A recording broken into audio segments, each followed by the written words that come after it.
Right. Donatella Rovera is the co-author of this report by Amnesty International on the war crimes being committed in Sudan. She's also a crisis advisor with the human rights organization. She joins me now live from London. Donatella, good to have you on the show.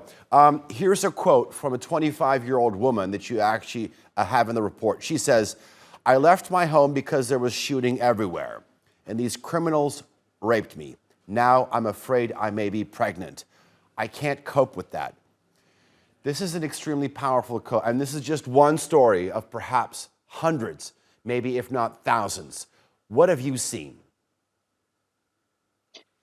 So this is really encapsulates the plight of the civilians since the 15th of April, when the fighting broke out between the army and the paramilitary RSF. Civilians are caught between the two forces, fighting in the midst of densely populated civilian areas. People are killed and injured in their homes. Women and girls are raped in their homes when they go out to buy food or medicines, in the places where they seek shelter.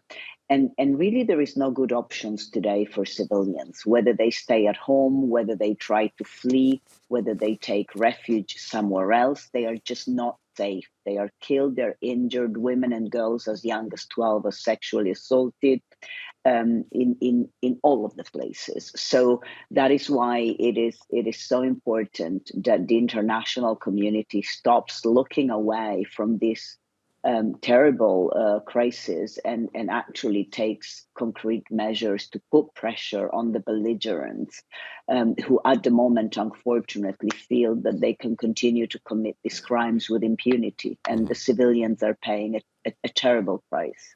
When you were preparing this report more than a month ago, your organization, you wrote to both of the warring sides, whether it's the army or the paramilitary RSF, and you shared your findings. You specifically asked for information with regards to these accounts.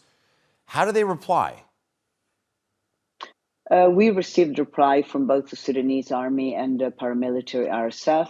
The Sudanese army's response is quite brief and just basically stating their general position. The RSF responded to specific allegation, but provided no evidence to substantiate what they're saying, notably that they've taken measure to stop the violations, to hold people accountable, to investigate any combatants who might be committing abuses. We've seen no evidence that that is the case, and indeed the reports that we continue to receive on a daily basis is that the RSF and their allied militias, specifically in the Darfur region, but also in the Khartoum area, are continuing to commit violation, including very serious violation that amount to war crime.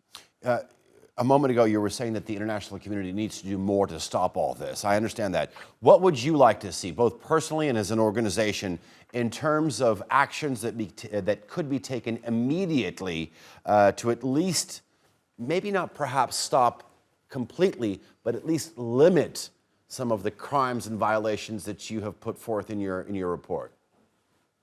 It's very important that the international community sends a very strong message to the warring parties that they will not continue to enjoy impunity.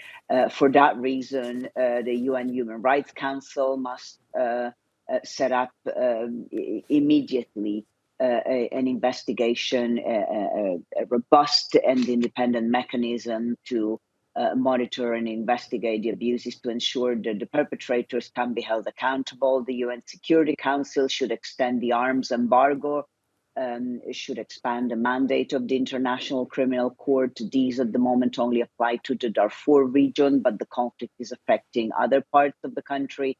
And the international community should also significantly increase humanitarian aid, both to those affected by the conflict inside Sudan and to those who have sought refuge in their hundreds of thousands across the border in neighboring country, some of whom are in absolutely dire conditions.